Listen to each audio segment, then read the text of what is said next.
తర్వాత అయిపోయిన తర్వాత మీరు అందరం వెళ్ళిపోయేటప్పుడైనా మీరు వచ్చి మాట్లాడచ్చు, ఏం ప్రాబ్లం లేదు. అతను ఉంటాడు, అతను చాలా చాలా తెలివిగా మాట్లాడాడు సంజయ్ కిషోర్ అనేవాడు. తర్వాత ఆయన గురించి ఎవరైనా మర్చిపోతారేమో అన్నీ చెప్పేస్తున్నాడు. పాపం మురళీమోహన్ గారు ఏదో అన్నారంట, అది నేనే చెప్తాను ఆయన మర్చిపోతాడేమో అంటే, కాదు కాదు నేను చెప్తాలే, నాకు వదిలేయబోయా అదే అన్నాడు ఆయన. ఏమైనా ముందుగా పద్మవిభూషణుడు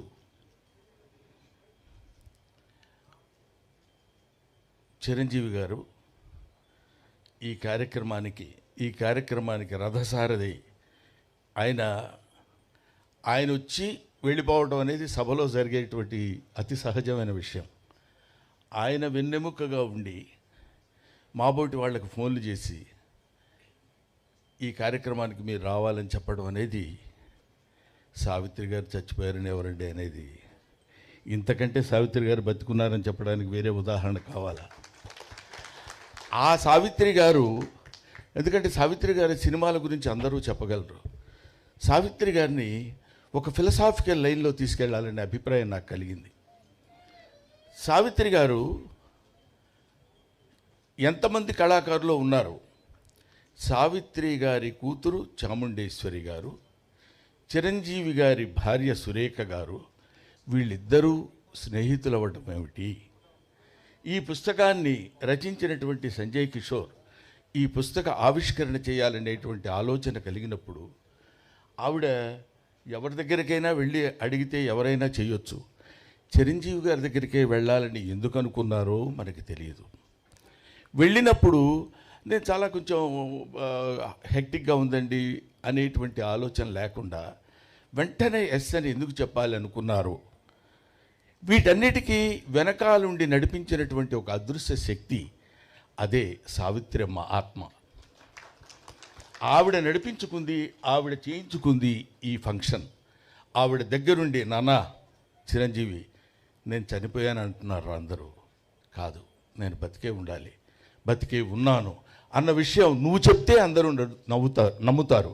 నువ్వు చెప్తే అందరూ, తెలుగువాడు, తెలుగు మాట్లాడేటువంటి తెలుగు ప్రేక్షకుడు ఎవడైనా నువ్వు చెప్తే ఆనందిస్తారు, నమ్ముతారు. నాన్న నీ చేతుల మీదుగా నా పుస్తకాన్ని ఆవిష్కరించరా అని చెప్పిందేమో అనేటువంటి భావన నాకు కలుగుతుంది.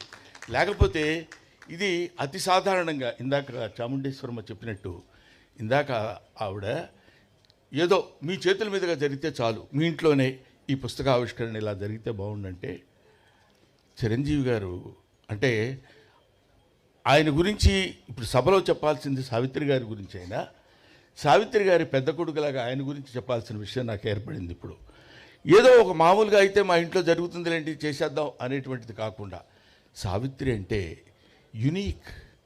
సావిత్రి అంటే ఒక నట శిఖరం. ఆవిడ గురించి ఒక చిన్న ఫంక్షను ఎక్కడో ఇంత ఫంక్షన్ పెట్టి అయిపోయింది అని నలుగురు కెమెరాలతో చేసేటువంటిది కాదు.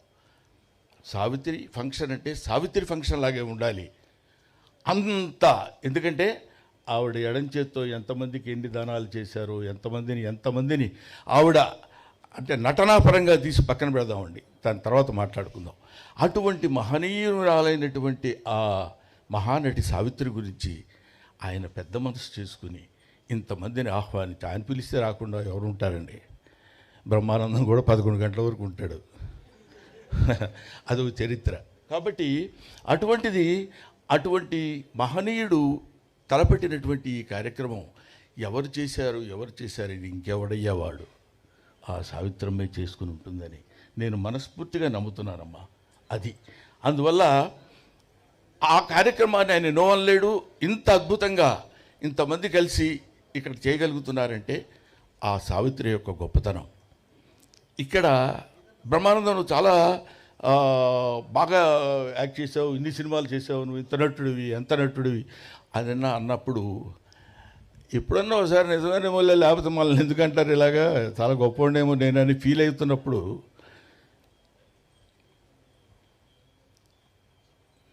అది ఆవిడ నటించేటువంటి సినిమాలు ఏదైనా ఒక్క సినిమా సినిమా అంతా కూడా కాదు, ఒక సీన్ అంతా కూడా కాదు, ఒక ఎక్స్ప్రెషను. ఇందాక పరుచూరి గారు చెప్పినట్టు ఒక ఎక్స్ప్రెషను. డాక్టర్ చక్రవర్తిలో ఒక పాట ఉంటుంది. ఆ పాటలో అమ్మ నటించినటువంటి విధానం చూస్తే ఒక్క సెకండ్లో అంత రొమాంటిక్గా నీవు ఆ పాట ఏంటి, నీవు లేక వీణ నిలువు లేక వీణ పలుకలేనన్నది, నీవు రాదా నిలువలేనన్నది. ఆ పాట ఒకసారి దయచేసి మీ అందరికీ చేతులెత్తి నమస్కారం చేసి చెప్తున్నాను, గూగుల్లో కొడితే వస్తుంది, పాట చూడండి.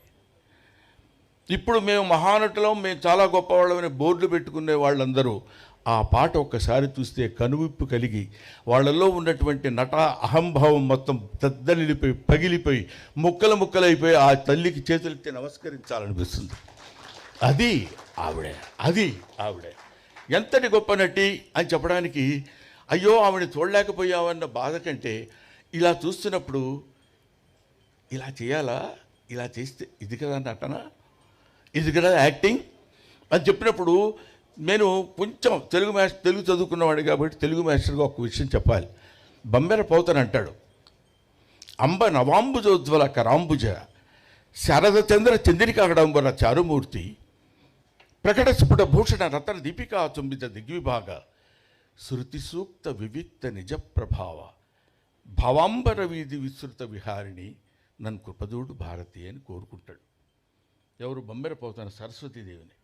మన నటీనటులు నటీమణులు నటులందరూ కోరుకోవాల్సింది ఏంటంటే భావాంబర వీధి విస్తృత విహారిణి కాదు, నటనాంబర వీధి విస్తృత విహారిణి సావిత్రి నన్ను కృపదూడు భారతి అని నమస్కరించి ఎక్కడో శిఖరాగ్రం మీద కొన్ని వేల వేల వేల వేల మెట్ల మీద కూర్చున్నటువంటి ఆ మహోన్నతమైనటువంటి నటిని ఎక్కటానికి ముందుగా మొదట కనిపించేటువంటి ఆ ప్రథమమైనటువంటి సోపానానికి నమస్కరించుకుని వెళ్ళాలి.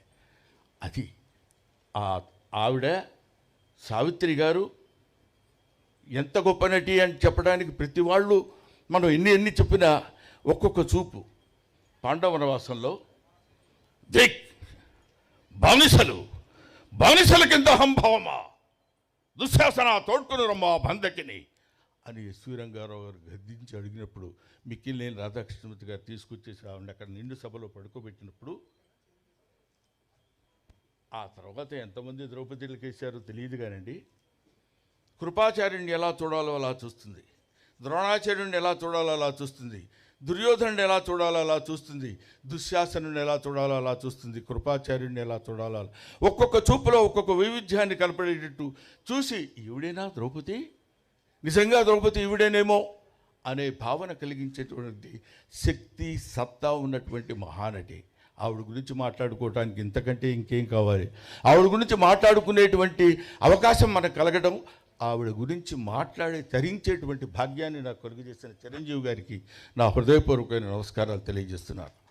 ఎస్వి రంగారావు గారు ఇందాక ఆయన చెప్పినట్టు ఎస్వి రంగారావు గారితో పోటీపడి నటించడం అంటే మామూలు విషయం కాదు. ఎస్వి రంగారావు 6 అడుగుల ఆజానుబాహుడు. ఆయన ఎక్కడ మన ఇది జకర్తా కాదండి, ఎస్వి రంగ కీచకుడుగా నర్తనశాలలో చేస్తున్నప్పుడు మధుర తీసుకొని రమ్మని పంపిస్తుంది చెల్లెలు. సైరంధ్రి తమ్ముడికి మధుర తీసుకెళ్ళి ఇచ్చిరా అంటుంది. అక్కడ ఒక సందిగ్ధంలో ఉన్నటువంటి చిన్న ఎక్స్ప్రెషన్, వెళ్ళాలా, వాడింత దుర్మార్గుడో తెలుసు కదా అన్నప్పుడు ఇద్దరు అలాగా 2 కొదమ సింహాలు పోటీ పడ్డట్టు ఉంటాయి. ఒక ఆడసింహం, ఒక మగసింహం.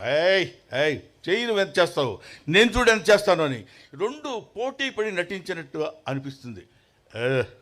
మరణి కించి సర్వాలంకార భూషిత అని నిన్ను చూచిన నా మనసు తూగి నీ ముందు మోకరిల్లదా మారణికి, 5 భర్తలకు భార్యనే దానవు, 6వడు నన్ను అంగీకరించలేవా, ఆనందపరచలేవా మారణిరా అంట. ఎస్వి రంగారావు మాట అన్నప్పుడు సావిత్రి చూస్తుందండి, అమ్మ చూస్తుందండి అంటున్నాను, ఏమనుకోవద్దు ప్రేక్షకుడిని. ఆవిడ చూస్తారండి అంటే బాగుండదు. ఆవిడ ఎలా చూస్తుందంటే, నీచత్వంలో కూడా ఇంత పరాకాష్ట ఉంటుందా, 5గురు భర్తలకు భార్య అయిన తాను ఆడవాడుగా నన్ను అంగీకరించలేవా, ఆనందపడతలేవా, మారండిరా మన కోసం హంసతురిగా పల్పం ఎదురు చూస్తుందా అంటాడు. ఆయన తండ్రి కూతుళ్ళుగా కూడా వేశారు, వాళ్ళు తండ్రి కూతుళ్ళుగా కూడా నటించారు. కానీ ఇక్కడ ఒక పరమ నీచమైనటువంటి, పరమ దారుణమైనటువంటి, కామానికి బానిసైనటువంటి ఒక మూర్ఖుడిగా అతను నటిస్తుంటే, అక్కడ అసహించుకుని జుగుప్సాకరంగా ఉండేటువంటి ఒక వ్యతిరేకించే ప్రేయసిలా నటించడం అంటే, ఇలాంటివి ఎన్నెన్ని చెప్పాలి సావిత్రమ్మ గురించి. ఆవిడ ఒక విశ్వనట మహావృక్షం, ప్రపంచమంతా వ్యాపించినటువంటి ఈ నటీనటులకు కనువిప్పు కలిగించేటువంటి మహానట వృక్షం ఆవిడ. ఆ వృక్షం కింద ఎన్నో పూలు కాయలు పండ్లు రాలిపోతే మాలాంటి నటులు అక్కడ వేలుకుని చిన్న సజ్జలో ఆ పూలు అవి ఏరుకుని వెళ్ళిపోవాల్సినటువంటి స్థితి ఉన్నటువంటి వాళ్ళం. అటువంటి వాళ్ళని చాలామంది మనం ఏమనుకుంటామంటే ఈ లలిత కళలు అంటారు. లలిత కళలు అంటే మామూలుగా ఫైన్ ఆర్ట్స్ అని ఇంగ్లీష్లో అంటారు, తెలుగులో దాన్ని తెలుగు చేసేటప్పుడు లలిత కళలు అంటారు. లలిత కళలు అంటే లలితములైన కళలు అని, చాలా సునిశ్చితమైన కళలు అని కాదు. లలిత కళలు అంటే లలితా గాయత్రి యొక్క అంశ కలిగినటువంటి కళలు, లలితా గాయత్రి యొక్క అనుగ్రహము కలిగినటువంటి కళలు. అవి కొంతమందినే ఆ తల్లి చూస్ చేసుకుంటుంది, కొంతమందినే అలా పట్టుకుని పైకి తీసుకొస్తుంది. అలాంటి వాళ్ళలో లలితా గాయత్రి స్తన్యాన్ని కోరినటువంటి ప్రథమ అద్భుతమైనటువంటి తెలుగు బిడ్డ నిశంకర సావిత్రి. నిశంకర సావిత్రి అనడానికి ఆవిడ ఎంత మహానటి అంటే అంత మహానటి అని ఏ శంక లేకుండా చెప్పవచ్చు. నిశంకర సావిత్రి అంటే అంత గొప్పది. అటువంటి ఆవిడ గురించి ఎన్నెన్ని చెప్పుకోవాలని చెప్పండి. అటువంటి మహానటి ఆవిడ తలుచుకుంటేనే ఆహా ఇది చాలు కదా, ఇది గాక సాఫల్యం, ఇది గాక జన్మ సరితార్థం ఇంకొకటి కలదే. ఆవిడ గురించి మాట్లాడేటువంటి అవకాశం కలిగింది కదా, కలిగించినటువంటి మహనీయులు ఎంతోమంది ఉన్నారు కదా అని. అమ్మ చాముండేశ్వరి, అయ్యా గోవిందరావు గారు, మీరు ఏదో అంటారు సామెత, తల్లి గురించి ఈ వయసులో అమ్మని ఎలాగైనా బతికించుకోవాలి అనేటువంటిది. బతికించుకోవాలంటే అమ్మ చచ్చిపోతే బతికించుకోవాలమ్మా. ఎక్కడ చచ్చిపోయిందమ్మా మీ పిచ్చిగాని. ఆవిడ ఉంటుంది. నటన భావాంబర వీధిలో విస్తృతంగా విహరిస్తూ ఉంటుంది, నటనాంబర వీధిలో నివసిస్తూ ఉంటుంది ఆ మహానటి సావిత్రి. ఆ తల్లికి నా హృదయపూర్వకమైనటువంటి నమస్కారాలు తెలియజేసుకుంటూ, అంటే నమస్సులు తెలియజేసుకుంటూ అని నేను ఎందుకన్నానంటే, చచ్చిపోయిన వాళ్ళకి నివాళులు అని చెప్తారు. నాకు ఇంకా ఆవిడ చచ్చిపోయిందనే మాట నా నోటి నుంచి రావాలని నాకు ఇష్టం లేక నేను చెప్తున్నాను. ఎదురుగా కూతున్నారు మా అరవింద్ గారు, ఆయన వాళ్ళ నాన్నగారు ఉన్నారు. మాకు చిన్నప్పుడు మోగ మనసుల్లో వీళ్ళిద్దరు కాంబినేషన్ ఉండేది. ఇదిగా ఇటు పక్క రొయ్యలు, ఇటు పక్క కొరమైన చేపలు, ఇటు పక్క ఇవి వచ్చే నా వల్ల కాక అనేవాడు ఆయన. ఏంటి ఈయన ఇలా అన్నప్పుడు ఒక చిన్న మోగ మనసుల్లో సావిత్రమ్మ గారు ఆయన చేస్తున్నటువంటి నటన కాకుండా క్యారెక్టర్ పరంగా ఒక చిన్న నవ్వేది. మీరు ఒకసారి వీలుంటే ఒకసారి చూడండి. ఇలాగ ఎన్ని కోటి సీన్లో సదుగా అది శవం అది అని ఆయన ఒక మహానటుడు. ఇలాంటి మహానటుల యొక్క సమ్మేళనం అదొక మంచి మనసులు. ఇది మహానటుల యొక్క సమ్మేళనం. ఆ రోజుల్లో ఎస్వి రంగారావు గారు, సూర్యకాంతమ్మ గారు, అల్లు రామలింగయ్య గారు, ఎన్టీ రామారావు గారు, నాగేశ్వరరావు గారు, ఎవరు కృష్ణరాజు గారు, శోభన్ బాబు గారు, ఇలాంటి కన్నామ్మ గారు ఆవిడ, ఇలాంటి వాళ్ళని ఎవరిని మనం అంటే ఇంకా కన్నామ్మ గారు మాకంతా లేదు కాబట్టి ఒకవేళ మిస్ అయి ఉండొచ్చేమో కానివ్వండి, అంతటి మహనీయులైనటువంటి గడ్డ పుట్టినటువంటి మన తెలుగు గడ్డ మీద ఆ మహానటి సావిత్రి పుట్టింది. ఎంతమంది ఉన్నా Savitri she is not 3, Savi 1. Thank you very much. నాకు ఈ అవకాశాన్ని కల్పించిన మీ అందరికీ నా హృదయపూర్వక నమస్కారాలు తెలియజేసుకుంటూ, ముఖ్యంగా ఈ పుస్తక రచన ఆ పాపం అతను చెప్పబోతే సూసైడ్ చేసుకుంటాడు. అతని పరిస్థితి అది. ఎందుకంటే నేను ఇంత కష్టపడి రాశాను, ఈయన సావిత్రి గురించి చెప్తున్నాడు కానీ నా గురించి చెప్పడం ఏంటనే దాని నుంచి బాగా నాకు తెలుసు అతను ఎంత మనోవ్యత చెందుతున్నాడు. కానీ ఏమైనా ఇందులో నేను హాస్యస్పూర్వకంగా మాట్లాడినా కొంత నిజాయితీ ఏముందంటే, చిన్నప్పటి నుంచి సావిత్రి గారి గురించి, సావిత్రి గారి యొక్క జీవితాన్ని గురించి ఔపోసన పట్టినటువంటి ఒక చిన్న ప్రాణి సంజయ్ కిషోర్. నాకు నిజంగా అంత కమిటెడ్గా ఏదో చేసేద్దాం అని కాకుండా కమిటెడ్గా సావిత్రమ్మ అని ఎంతమందినో పిలిచేది, ఫోటో సెక్షన్స్, ఎగ్జిబిషన్స్ పెట్టి 15 కంటిన్యూస్ ఇయర్స్గా చేయటం అంటే నిజంగా అలాంటి వాళ్ళు ఉండబట్టే ఇలాంటి కొంతమంది నటులు బతుకుతున్నారా అన్న భావన అదంతా తయారు చేసుకొని వచ్చాడు కాబట్టి, మీలాంటి వాళ్ళ దగ్గరికి ఆ బుక్ తీసుకురాగలిగాడు కాబట్టి, ఆ పుస్తకం ఇంత ప్రచురణ పొందింది కాబట్టి, ఇంతమంది కొన్ని కోట్ల మంది మళ్ళీ ఒకసారి సావిత్రమ్మను మననం చేసుకోవడానికి అవకాశం కల్పించినటువంటి చిరంజీవి గారికి చేతులెత్తి నమస్కరిస్తూ, నువ్వు ప్రామిస్ చేస్తే నేను పిలుస్తాను, మైక్ దగ్గరికి రాకూడదు, నువ్వు రాకూడదు. Thank you very much. Thank you.